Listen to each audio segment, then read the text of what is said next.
पोहा जलेबी की खुशबू, राजवाड़े की शान, इंदौर की हर खबर पर नजर रखना हमारी है पहचान। स्वागत है आपका राजीव टाइम्स की स्पेशल सेगमेंट इंदौर बुलेटिन में। डालते हैं नजर इंदौर से जुड़ी सबसे बड़ी खबर। शिक्षा जगत से एक बहुत बड़ी खबर सामने आई है। JEE मेन सेशन से 2026 का रिजल्ट जारी हो गया है और मध्य प्रदेश में इस बार इंदौर ने परचम लहराया है। इंदौर के रिद्धेश बिंदाले ने 99.99 परसेंटाइल के साथ मध्य प्रदेश टॉपर बन गए हैं। खास बात यह है कि रिद्धेश इससे पहले 55वें इंटरनेशनल फिजिक्स ओलंपियाड में स्वर्ण पदक भी जीत चुके हैं, जो उनकी मजबूत अकादमिक पकड़ को दिखाता है। वहीं लड़कियों में इंदौर की अनुष्का अग्रवाल ने 99.96 परसेंटाइल हासिल कर स्टेट गर्ल टॉपर का खिताब अपने नाम किया है। देश भर में कुल 12 छात्रों ने 100 परसेंटाइल हासिल किए हैं, जिससे साफ है कि इस बार मुकाबला बेहद कड़ा रहा। लगातार टॉपर्स देखकर इंदौर एक बार फिर साबित कर रहा है कि वो देश का उभरता हुआ एजुकेशन हब बन चुका है। अब सबकी नजरें JEE एडवांस 2026 पर टिकी हुई हैं। JEE मेन 2026 का रिजल्ट जारी हो चुका है। उसमें रिद्धेश ने इंदौर ही नहीं देश भर और मध्य प्रदेश का नाम भी रोशन किया है। रिद्धेश हमारे साथ हैं, आइए हम सीधे उनसे चर्चा करते हैं कि क्या मेहनत और क्या स्ट्रगल पूरी ही परीक्षा को लेकर आपका। 2 साल से मैं एलन में पढ़ रहा हूँ JEE के लिए, तो 2 साल से मेहनत चलती आ रही है, इसलिए वही मेहनत रंग लाई है। 99.99 की दूरी थी बस जी, 2 सवाल गलत होने के कारण। 2 सवाल गलत हो, अगर 2 सवाल आपके सही होते तो 100% आ जाता। 100% रहता। क्या स्ट्रगल था आपका पूरी ही जर्नी को लेकर? स्ट्रगल तो बस वही रहता था कि मोटिवेशन जो है वो हमेशा आप रखनी पड़ती है, और जो भी रोज़ के काम है, जो भी रोज़ की पढ़ाई डिसाइडेड है वो पूरी करनी रहती है। आगे के लिए आपका क्या गोल है, क्या डिसाइड किया आपने? आगे तो JEE एडवांस के अंदर रैंक ला। जो बच्चे फेल हो जाते हैं, सुसाइड करने के बारे में सोचते हैं, उनको लेकर आप क्या संदेश देंगे, क्या कहेंगे उनको? मैं बस ये बोलूँगा, अभी इस बार जो गलतियाँ करी है उन्हें सुधार के अगली बार जो अप्रैल अटैम्प्ट है उसके अंदर अपना बेस्ट है। कौन सा अटेम्प्ट था ये आपका? ये जनवरी में मेरा पहला अटैम्प्ट था। आपके माता पिता खुश होंगे, आप भी बहुत खुश होंगे। क्या खुशी आपको पूरी ही एग्ज़ाम को लेकर, आप टॉपर रहे हैं? जी, बहुत ज़्यादा खुश है, मम्मी पापा भी और मेरे बड़े भैया है वो भी। कहाँ से आप? मैं भुसावल से हूँ, महाराष्ट्र। पिछले 2 साल से एलन इंदौर से एसोसिएटेड है। जब वो 10th क्लास में था तब यहाँ पर आया था 10th के फाइनल फेज़ में, और उसके बाद 11th और 12th की प्रिपरेशन करी। वो ओलंपियाड मेडलिस्ट भी है, जो कि भारत के लिए बहुत गर्व की बात है। और अभी जो JEE मेंस का एग्ज़ाम हुआ उसने बहुत अच्छा परफॉर्म किया और मध्य प्रदेश टॉपर है। और हम उम्मीद कर रहे हैं कि वो इंदौर का नाम पूरे भारत में रोशन करेगा आने वाले मेंस 2 में और JEE एडवांस्ड के एग्ज़ाम में। मध्य प्रदेश में मोहन यादव सरकार के गठन के बाद धार्मिक स्थलों से लाउडस्पीकर हटाने को लेकर जारी निर्देश अब राजनीतिक मुद्दा बनते जा रहे हैं। इंदौर के महानगर ने इस आदेश के उल्लंघन की शिकायत कलेक्ट्रेट से की है। महापौर का कहना है कि शहर के 2 वार्डों में अब भी लाउडस्पीकर लगे हुए हैं, जो शासन के निर्देशों के विपरीत हैं। उन्होंने प्रशासन से तुरंत कार्रवाई करते हुए इन्हें हटवाने की मांग की है। इस मामले के सामने आने के बाद स्थानीय राजनीति में हलचल तेज हो गई है। विपक्ष ने इसे कानून के समान अनुपालन का विषय बताया है, जबकि सत्ता पक्ष शासन के निर्देशों का पालन सुनिश्चित करने की बात कह रहा है। प्रशासन की ओर से मामले की जांच कर नियमानुसार कार्रवाई का आश्वासन दिया गया है, पर दूसरी ओर पार्षद रुबीना इकबाल खान ने पलटवार करते हुए महापौर पुष्पमित्र भार्गव को नसीहत दे डाली है। कलेक्टर ने लाउडस्पीकर और बड़े DJ साउंड को बनाने पर रोक भी लगाई है और उन पर कार्रवाई भी की है। हमको कई जगह से ये शिकायत मिली है, विशेषकर वार्ड 72 के लोकमान्य नगर से, वार्ड 41 और 48 के आसपास के लोगों से, कि धार्मिक स्थलों पर जो बड़े लाउडस्पीकर लगे हैं उस कारण से कई लोग ध्वनि प्रदूषण से प्रभावित हैं। तो ऐसे स्थलों पर लगे लाउडस्पीकर पर कार्रवाई करने के लिए माननीय मुख्यमंत्री जी ने भी निर्देश दिए थे और कार्रवाई हुई भी थी। अब अगर फिर से उन्होंने लगा लिए हैं तो मैं जिलाधीश को मैंने इस विषय से अवगत कराया है, तो मैं उनसे ये आग्रह कर रहा हूं कि DJ साउंड और लाउडस्पीकर के साथ साथ इन मीनारों पे जो बंधे हुए लाउडस्पीकर हैं जिससे आसपास के रहवासी परेशान हैं, इन पर भी तुरंत कार्रवाई कर इनको हटाया जाए।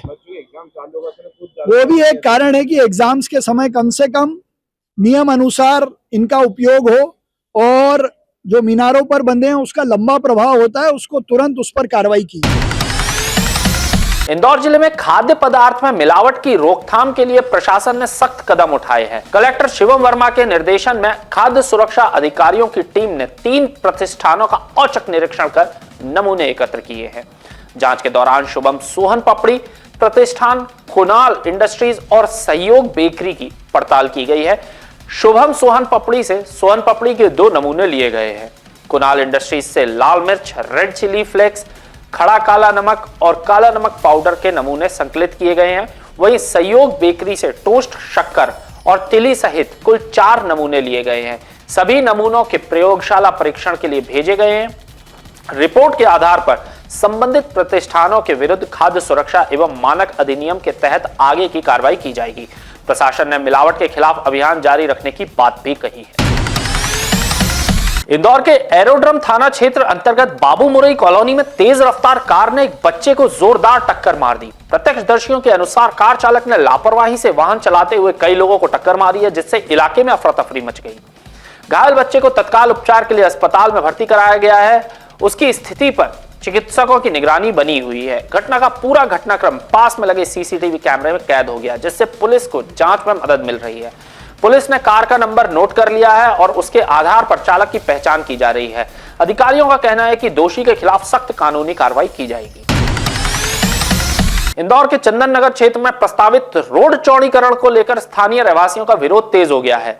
मास्टर प्लान के तहत करीब 500 मकानों को हटाए जाने की आशंका से क्षेत्र में आक्रोश व्याप्त है। रहवासियों ने वार्ड पार्षद के साथ चंदन नगर चौराहे पर शांतिपूर्ण धरना दिया। विरोध स्वरूप कई दुकानों को बंद रखा गया और काले झंडे लगाए गए। प्रदर्शनकारियों ने हाथों में तख्तियां लेकर मानव श्रृंखला बनाई और प्रशासन तक अपनी आवाज पहुंचाने का प्रयास किया। स्थानीय लोगों का कहना है कि वे पिछले 40 साल से 45 वर्षों से यहां रह रहे हैं। उनकी कई पीढ़ियां इन्हीं पुश्तैनी मकानों में पली बड़ी हैं। ऐसे में वे अपने घर को नहीं छोड़ना चाहते। फिलहाल प्रशासन की ओर से कोई औपचारिक नोटिस जारी नहीं हुआ है, लेकिन चिन्हित मकानों को लेकर चिंता बनी हुई है। पार्षद पति रफीक खान ने चेतावनी दी है कि मांगे नहीं मानी गई तो आंदोलन उग्र रूप ले सकता है। यह विरोध का पहला चरण बताया जा रहा है। चंदन नगर में मानव श्रृंखला बनाई गई है, क्या विरोध दर्ज कर रहे हैं आप लोग? देखिए, ये जिस जगह पे आप लोग खड़े हैं, ये चंदू वाला रोड है। यहाँ से और कालाई नगर तक एक 60 फुट की लिंक रोड बनाई जा रही है, जबकि पूर्व में ये मास्टर प्लान में नहीं थी। इसको मास्टर प्लान में लेने की कोशिश की। जब से हमारा विरोध है, जब विकास की बात आती है, बताते हैं यहाँ पे ट्रैफिक बढ़ने लगा है, ये रोड सीधे एयरपोर्ट रोड के लिए जाती है, तो हम लोगों को भी, यहाँ के रहवासियों को भी लगा कि जरूरी है कि विकास होना चाहिए। लेकिन ऐसा विकास जो सड़क बनाने के लिए लोगों को सड़कों पे लिया है, वो विकास तो एक विनाश होता है। तो विनाश के हम लोग खिलाफ हैं। जब सड़क की बात आई तो 80 फुट की जो सड़क है उसको हम लोग 60 फुट की सड़क को ये लोग हम 80% हिस्सा हमारा मकान का हम देने के लिए तैयार हैं। 40 फुट इसको करने के लिए हमने डिमांड करी थी, उसको माना नहीं गया। पीछे के रास्ते से गजट नोटिफिकेशन पास कर दिया गया है। सड़क बनाने की तैयारी ये लोग कर रहे हैं, हम उसी का विरोध कर रहे हैं। यहाँ पर छोटे छोटे लोग, यहाँ पर गरीब वर्ग के लोग रहते हैं। 40-45 साल से 3-3, 4-4 पीढ़ियाँ उनकी यहाँ पर निकल गई है। बच्चे छोटे छोटे हैं, उनको प्लेट देने की बात की जा रही है। उनको कहीं 20 किलोमीटर दूर, 25 किलोमीटर दूर अगर बसाया जाएगा तो उनका रोजी रोजगार भी चले जाएगा, उनके परिवार से भी वो लोग दूर हो जाएंगे। तो हम मांग कर रहे हैं। हमने इसी को लेकर एक लिंक रोड संघर्ष समिति का गठन किया है और उसी के तहत चरणबद्ध आंदोलन हम करने की तैयारी कर रहे हैं। आज हमारा उसका प्रथम चरण था और उसमें हमने मानव श्रृंखला बनाई है और उसी में सारे दुकानदारों ने सुबह से दुकानें अपनी बंद कर रखी है। सभी ने काले झंडे विरोध स्वरूप अपनी दुकानों के बाहर लगा रखे हैं। यदि हमारी बात को नहीं माना गया तो हम इसके बाद उग्र आंदोलन करेंगे। इंदौर के चंदन नगर क्षेत्र में 500 से अधिक मकानों को प्रशासन द्वारा चिन्हित किए जाने के विरोध में प्रदर्शन तेज हो गया है। प्रभावित रहवासी अपने घर बचाने की मांग को लेकर लगातार आंदोलन कर रहे हैं। इसी क्रम में कांग्रेस शहर अध्यक्ष चिंटू चौक से चंदन नगर पहुंचे और स्थानीय परिवारों से मुलाकात की। राजीव टाइम्स से बात करते हुए चौकसे ने कहा है कि उन्हें लोगों की समस्याएं सुनी और प्रशासन के रवैये पर नाराजगी भी जताई है। उन्होंने कहा कि मानव श्रृंखला आंदोलन का पहला चरण था। यदि जल्द समाधान नहीं निकाला गया तो कांग्रेस भूख हड़ताल जैसे बड़े कदम उठाने से पीछे नहीं हटेगी। बता दें, यहाँ रहवासियों में असमंजस और आक्रोश का माहौल है। कई परिवार दशकों से यहाँ निवास कर रहे हैं और अपने आशियाने बचाने की गुहार लगा रहे हैं।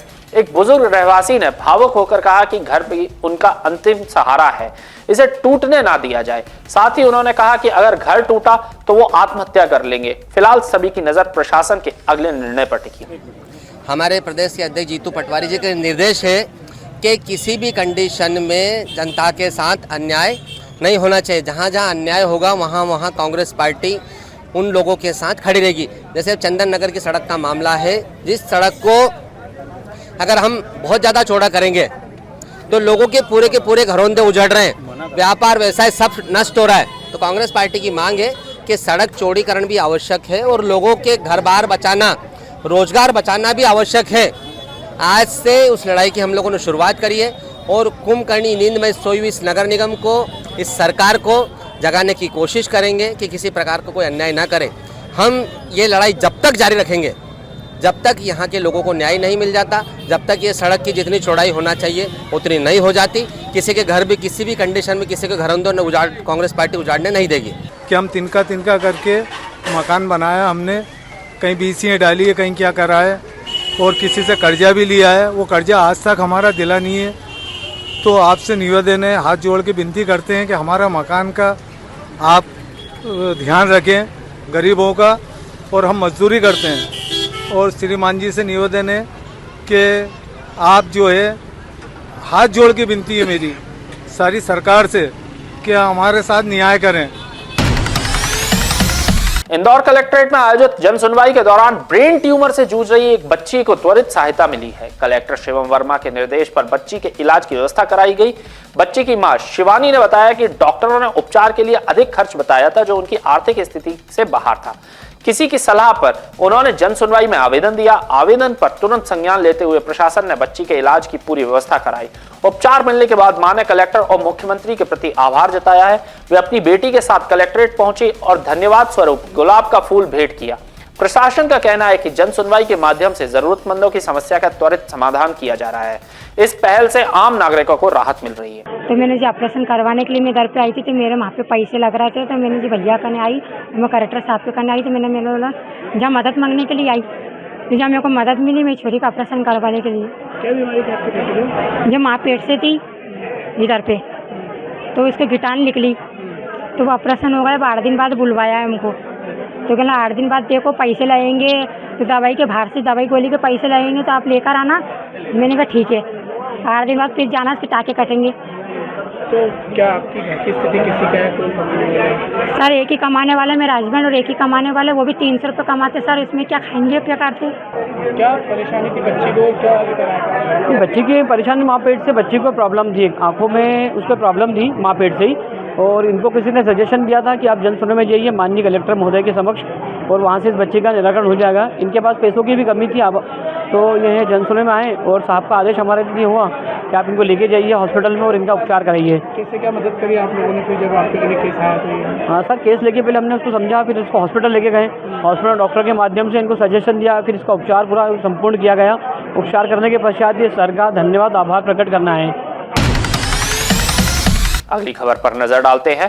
इंदौर कलेक्ट्रेट में आयोजित जन सुनवाई के दौरान थैलेसीमिया से पीड़ित बच्चों ने दवाइयों की कमी की समस्या उठाई। बच्चों ने बताया है कि खजराना और रणजीत हनुमान मंदिर पर निःशुल्क दवा मिलती है, लेकिन खजराना गणेश मंदिर में उन्हें दवाइयां नहीं मिल पा रही हैं।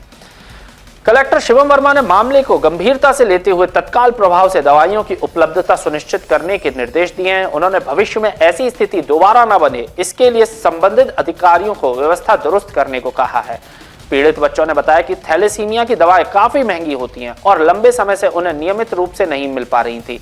सहायता मिलने पर उन्हें मुख्यमंत्री और कलेक्टर के प्रति आभार भी जताया है। प्रशासन का कहना है कि जन सुनवाई के माध्यम से जरूरतमंदों की समस्याओं का तुरंत समाधान किया जा रहा है। कलेक्टर में हमें ये समस्या थी कि खजराना सेंटर से हमें दवाइयाँ नहीं मिल रही थी थैलेसीमिया पेशेंट्स के लिए, जिसका खर्चा हमारा 30 से 40 हज़ार आ जाता है महीने का।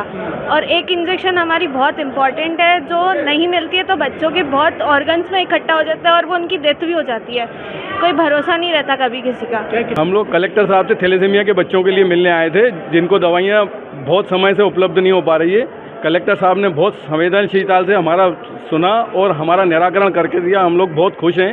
हम लोगों को कलेक्टर साहब ने बोला है कि आगे से आपको कोई खजराना मंदिर में जो थैलेसीमिया की दवा होती थी, उसमें शायद जो उनके ऑर्डर थे उसमें कुछ विलम्ब हुआ था, और आज सभी जो बच्चे थे और उनके बालक सब लोग आए थे यहाँ पे बात करने के लिए। बच्चों से बात करी, हमने उनको अश्योर किया कि उनकी दवा निरंतर यहाँ से जो थैलेसीमिया के इंजेक्शन होते हैं सारी चीज़ें जारी रहेगी, उनको किसी प्रकार की दिक्कत नहीं आएगी। और ये चूँकि ऑर्डर करने में शायद डिले हुआ था, इस कारण से दवा टाइमली नहीं पहुंची थी, तो अब आगे से ये व्यवस्था ना बिगड़े, इसके लिए हमने जो थैलीसीमिया पेशेंट थे उसमें से एक बालक हैं वैभव सोनी, उनको ही हमने इसका मतलब नोडल बना दिया है। वही ये व्यवस्था सुनिश्चित करेंगे और हमारी टीम भी इसकी रेगुलर मॉनिटरिंग करेगी, टाइमली ऑर्डर हो, टाइमली हमको दवा प्राप्त हो और सभी बच्चे हमारे हेल्दी रहें, इसका हम लोग प्रयास करेंगे। देपालपुर में स्वच्छता को लेकर चल रहा अभियान अब तेज हो गया है। करीब 1500 टन लिगेसी वेस्ट यानी सालों से जमा मलबा हटाने का लक्ष्य के साथ महापौर पुष्पमित्र भार्गव ने विशेष टीम और MIC सदस्यों के साथ ट्रेंचिंग ग्राउंड का निरीक्षण किया।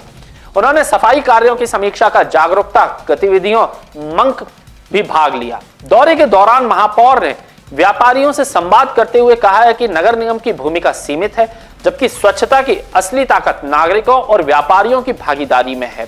सब्जी बाजार और दुकानों में जाकर उन्होंने गीला और सूखा कचरा अलग रखने, सिंगल यूज प्लास्टिक कम करने तथा दुकान के सामने साफ सफाई बने रखने की अपील भी की है। व्यापारियों ने बताया कि पिछले 60 दिनों में लगभग 75% लोगों ने प्लास्टिक पॉलीथीन का उपयोग बंद कर दिया है।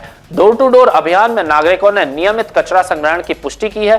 200 से अधिक सफाई मित्रों ने ट्रेंचिंग ग्राउंड पर कचरे का पृथक्करण कर प्रोसेसिंग की व्यवस्था भी शुरू की। इंदौर देपालपुर स्वच्छता जोड़ी और देपालपुर को भी इंदौर के साथ नंबर 1 बनाने के संकल्प में आज देपालपुर स्थित ट्रेंचिंग ग्राउंड में लेगेसी वेस्ट को खत्म करने के संकल्प के साथ करीब 200 से ज़्यादा हमारे सफाई मित्र एक दिन में इस लेगेसी वेस्ट को ख़त्म करके सेग्रीगेट करके प्रोसेस करने के लिए इंदौर भेजने के लिए अपने काम में लगे हुए हैं।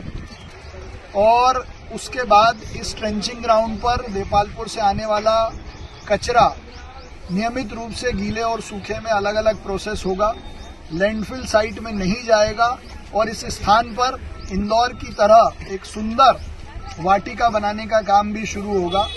मैं अपनी ओर से हमारे सफाई मित्रों को बधाई देता हूं। यहाँ देपालपुर के अध्यक्ष और सभी जनप्रतिनिधियों का भी अभिनंदन करता हूं कि उनके सहयोग से देपालपुर का ट्रेंचिंग ग्राउंड भी लेगेसी वेस्ट से मुक्त होगा। आप देख सकते हैं ये काम बहुत तेजी से चल रहा है और आज शाम तक सारा कचरा यहाँ से सेग्रीगेट होकर अपने आगे वाले गंतव्य के लिए निकल जाएगा। इंदौर के हीरानगर थाना क्षेत्र में पुलिस ने एक विदेशी नागरिक को गिरफ्तार किया है जो अवैध रूप से भारत में रह रहा था। पुलिस को विदेश क्षेत्रीय पंजीकरण कार्यालय से सूचना मिली थी कि क्षेत्र में एक संदिग्ध विदेशी व्यक्ति रहा है। सूचना पर पुलिस टीम ने जांच की। पूछताछ के दौरान युवक ने खुद को नाइजीरिया का निवासी बताया। दस्तावेज मांगने पर वह वैध वीजा प्रस्तुत नहीं कर सका। जांच में उसकी पहचान डॉन पेड्रो चार्ल्स के रूप में हुई है जो सनसिटी क्षेत्र में निवास कर रहा था। पुलिस के अनुसार उसका वीजा वर्ष 2023 में समाप्त हो चुका था। इसके बावजूद वो शहर में रह रहा था। संबंधित विभाग में सूचना मिलने के बाद से उसकी तलाश की जा रही थी। फिलहाल पुलिस ने उसकी हिरासत में लेकर कानूनी कार्रवाई शुरू कर दी है। जिसको अभी रक्षा में लिया गया है, जांच पर से पता लगा है कि ये 2019 में यहाँ पर स्टूडेंट वीज़ा पर आया हुआ था और इसके द्वारा यहाँ पे मंदसौर यूनिवर्सिटी मंदसौर से B.Pharma का डिप्लोमा लिया गया था। उसके बाद वो इंदौर में रह रहा था और इंदौर में उसके द्वारा 2-3 जगह पे यहाँ काम भी किया गया है। यहाँ पर परफॉर्मेंस कंपनी, उसके बाद टास्कस, इनमें उसके द्वारा काम किया गया है। 2-3 जगह वो रहा भी है। उसके सारे डॉक्यूमेंट्स भी बजाय सबूत अभिरक्षा में ले लिए गए हैं। उसकी जांच जारी है। बाकी प्रिवेंटिव कार्रवाई करके जेल दाखिल किया गया है। शेष हमारी जांच जारी है। सर, भारत आने का इसका मूल कारण क्या है? ये बेसिकली क्या है, स्टूडेंट वीज़ा पर आते हैं और यहाँ पर एजुकेशन लेने के लिए, यहाँ से डिप्लोमा करने के लिए आते हैं और फिर यहीं पर आ करके और यहीं पे नौकरी करने लगते हैं। ऐसे अभी तक तथ्य आए हुए हैं। शेष हमारी जांच जारी है। रुक करते हैं अगली खबर की तरफ। इंदौर में स्ट्रीट डॉग की शिकायत करना एक डॉक्टर को महंगा पड़ गया। बता दें, एक निजी अस्पताल के असिस्टेंट मैनेजर डॉक्टर नीरज ने नगर निगम की रेस्क्यू टीम से अस्पताल परिसर में घूम रहे आवारा कुत्तों की शिकायत की थी। इस पर टीम ने मौके पर पहुंचकर कुत्ते को पकड़ लिया। कार्रवाई के बाद एक अज्ञात व्यक्ति ने डॉक्टर को फोन कर धमकी दी। कॉलर ने खुद को गैंग से जुड़ते हुए बताया कि डराने की कोशिश की और गंभीर परिणाम भुगतने की चेतावनी भी दी है। उसने अपना संबंध कुख्यात अपराधी दाऊद इब्राहिम की गैंग से बताया। धमकी भरा ऑडियो भी सामने आया है। पुलिस की प्रारंभिक जांच में कॉल फर्जी प्रतीत हो रही है, फिर भी मामले की गंभीरता को देखते हुए केस दर्ज कर लिया गया है। एडिशनल डीसीपी राम सनेही मिश्रा ने बताया कि हर पहल से जांच की जा रही है और आरोपी की पहचान कर जल्द गिरफ्तारी की जाएगी।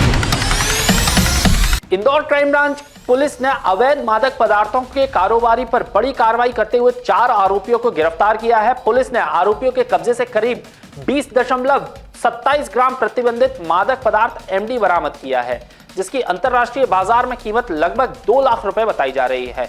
पुलिस के अनुसार आरोपियों ने मादक पदार्थ को अपनी गाड़ी के डैशबोर्ड में छिपा रखा था ताकि नजरबंदी से बचा जा सके। मुखबिर से मिली सूचना के आधार पर क्राइम ब्रांच टीम ने वाहन की घेराबंदी कर तलाशी ली, जिसमें यह पदार्थ बरामद हुआ है। पूछताछ में आरोपियों ने स्वीकार किया है कि वे अवैध लाभ कमाने के उद्देश्य से एमडी की तस्करी कर रहे थे। पुलिस अब उसे नेटवर्क से जुड़े अन्य व्यक्तियों की पहचान कर पूरे गिरोह का खुलासा करने में जुट गई है।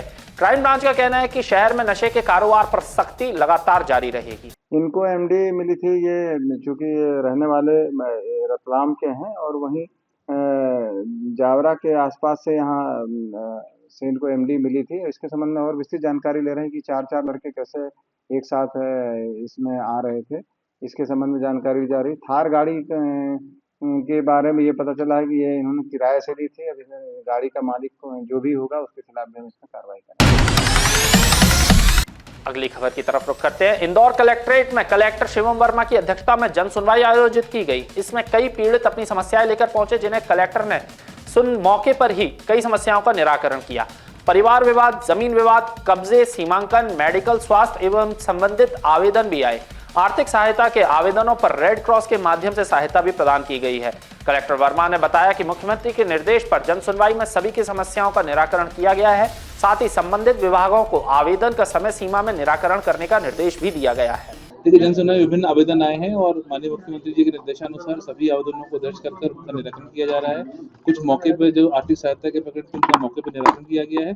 जिन प्रकरणों में जांच की या स्थल रिपोर्ट की आवश्यकता है उनकी वो भी की जा रही है और माननीय मुख्यमंत्री जी के निर्देशानुसार हमारी निरंतर ये प्रयास है कि सभी आवेदकों के जो आवेदन है उन पे समय सीमा में कार्रवाई हो। इंदौर कलेक्ट्रेट में सांवेर क्षेत्र की एक कॉलोनी के निवासी अपनी समस्याओं को लेकर पहुंचे। उनका कहना है कि कॉलोनी पूरी तरह से विकसित नहीं हुई है और बिल्डर द्वारा किए गए वादे पूरे नहीं किए गए हैं।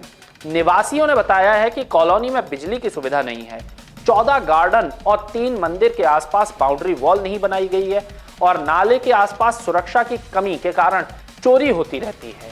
इसके अलावा कॉलोनियों के बीच में स्थित नाले पर कोई बाउंड्री नहीं होने से समस्याएं बढ़ रही हैं।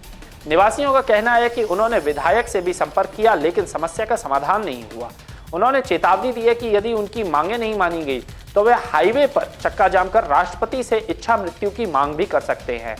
एसडीएम प्रिया वर्मा ने सभी निवासियों के आवेदन स्वीकार कर संबंधित विभाग को भेज दिया है। अब प्रशासन के अगले कदम और समस्या के समाधान पर नजर टिकी हुई है। शिव नारायण भूतड़ा जी की कॉलोनी है, highway dream city Ujjain road पे। शिव नारायण भूतड़ा जी ने 2019 से पूरे कॉलोनी वासियों को आश्वासन में मार रखा है। ना ही हम लोगों को लाइट मिल रही है, ना ही हम लोगों को पानी मिल रहा है और ना ही बाउंड्री वाल है ड्रेनेज के ऊपर। विगत चोर लोग यहाँ से आ रहे हैं, वहाँ से आ रहे हैं, बच्चों का एक्सीडेंट हो रहा है। सारी समस्याओं का सामना हम लोग उस कॉलोनी में कर रहे हैं। क्या हमारा अधिकार नहीं है? हम लोगों ने इतना मोटा अमाउंट दिया शिव नारायण भूतड़ा को, लेने के बाद में सिर्फ एक आश्वासन देके चला गया और हम लोगों को मूलभूत परेशानियों का सामना पूरी जनता कर रही है। अभी क्या बोला अधिकारी ने? कुछ नहीं, इन्होंने भी शायद हम लोगों को आश्वासन दिया होगा और अगर आश्वासन देंगे तो हम चक्का भी जाम कर देंगे। लोग प्रभावित हो रहे हैं? हम लोग कम से कम 2000 लोग हैं, है ना ही हम लोगों को कॉलोनी में पानी मिल रहा है, ना लाइट मिल रही है और ना ही कोई किसी प्रकार की सुविधा मिल रही है। हम चक्का जाम करेंगे, आत्महत्या करेंगे। हम लोगों ने इतना मोटा पेमेंट दिया है, आत्महत्या करूंगी शिव नारायण के भूतड़ा के नाम से और कलेक्टर साहब को भी बोलूंगी। साहब आपको भी मैंने आश्वासन दिया था। ये कुछ सांवेर के हाईवे ड्रीम सिटी नाम की एक कॉलोनी है, उससे संबंधित कुछ निवासी आए हैं जिनका ये कहना है कि कॉलोनी में किसी भी प्रकार की सुविधाएं नहीं है, ड्रेनेज का पानी बाहर आ रहा है या अन्य किसी प्रकार की सुविधाएं हैं, जिसको हमने आज ज्ञापन रिसीव किया है और अभी इसकी चेक करा करके फिर आगे की कार्रवाई करेंगे। अगली खबर की तरफ रुख करते हैं। भाजपा के वरिष्ठ नेता और पूर्व विधायक तथा मध्य प्रदेश खाद्य एवं ग्राम उद्योग निगम के पूर्व अध्यक्ष सत्यनारायण सत्तन की बेटी कनुप्रिया ने आज भोपाल में कांग्रेस की सदस्यता ग्रहण की। इस कदम से राजनीतिक हलकों में चर्चा शुरू हो गई है। कनुप्रिया के कांग्रेस में शामिल होने से क्षेत्रीय राजनीति में नए समीकरण बन सकते हैं। उन्होंने सदस्यता ग्रहण के बाद पार्टी के उद्देश्यों और कार्यक्रम में सक्रिय भागीदारी का आश्वासन दिया। इंदौर बुलेटिन में फिलहाल के लिए इतना ही। आपसे मुलाकात होगी कल फिर, तब तक जुड़े रहे राजीव टाइम्स के साथ। मुझे दीजिए इजाजत, नमस्कार।